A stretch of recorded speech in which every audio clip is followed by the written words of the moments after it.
Hi, I'm Dr. Yo, and you're watching CPE in 3-ish, installment number 8, Managing Academic Stress.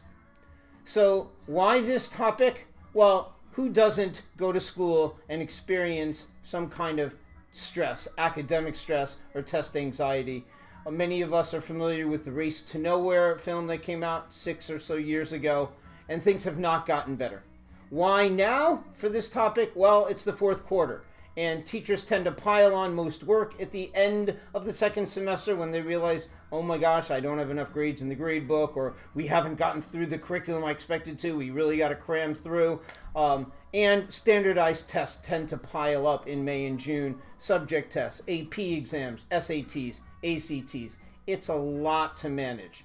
So I'm going to try and share with you 10 tips that will help you deal with this onslaught of academic stress. Now, I feel like I'm in a good position to offer this advice because I suffered tremendously from academic stress, not only throughout high school and college, but right up through my doctorate work. It took me 11 years to complete my PhD, largely because I buckled in the face of so much stress and anxiety.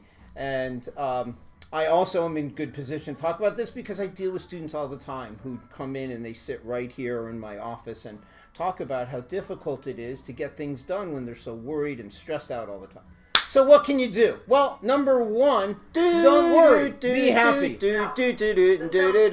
Now, that sounds really simple, but if you really think about it, there is zero value in worrying. Worrying never helps solve a single problem ever. Instead of worrying, you could be channeling your energy into productive work. So that's my second tip. Do something. If you're worried about a paper, rather than worry about it, take some notes. Write an outline. Talk to your teacher about it. As soon as you start to do things, this is what I discovered when I did my PhD. I just kept putting it off and putting it off and putting it off. And finally, when they held a gun to my head and said, if you don't finish it in the next 2 months, you're not getting your degree from this institution, I sat down and wrote the whole thing in about 6 weeks.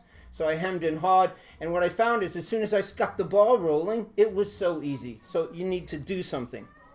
Third tip, exercise, breathe, and meditate. They go together, okay? Exercise daily, I don't have to tell you about that. Maybe you want to alternate aerobic exercise, which gets your heart rate up, and anaerobic, which has to do with muscle building. But the point is, exercising does a lot to alleviate stress and anxiety. I'm not going to get into meditation here. There's not enough time. But a lot of that has to deal with breathing properly, breathing fully. It doesn't just mean inhale, exhale. But I think most of you are old enough to understand what I mean by that.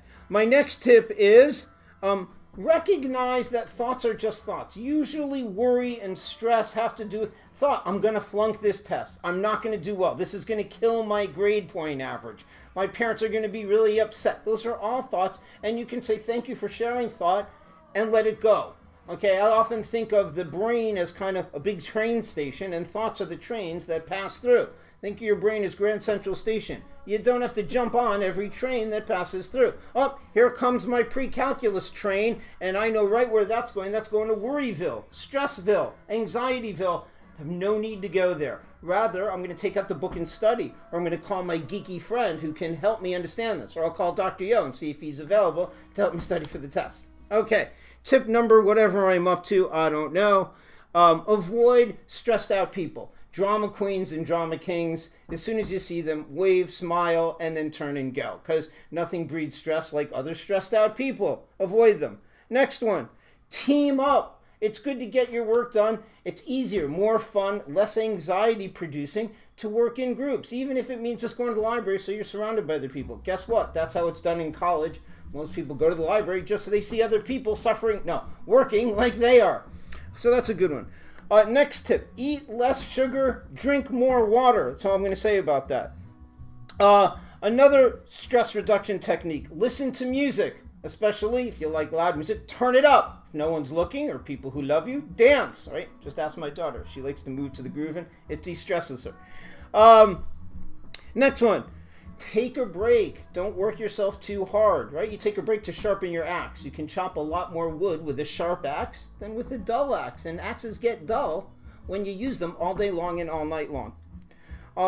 And then, geez, I don't know if I did all of them, but Last one is you might want to take an ASTAR workshop. ASTAR, A-S-T-A-R, Academic Stress, Test Anxiety Reduction. I offer those every month throughout the school year. There's at least 2 or 3 more this year. 2-hour workshop. You come, I teach you mindfulness-based test anxiety reduction techniques. And we'll talk a lot more about mindfulness techniques that you can apply specifically to test anxiety reduction and general academic stress that I've been talking about. Okay, I didn't nearly get that done in 3 minutes, but I hope you find it worth it. Hope you all have a great weekend. I'm Dr. Yo. You've been watching CPE in 3-ish.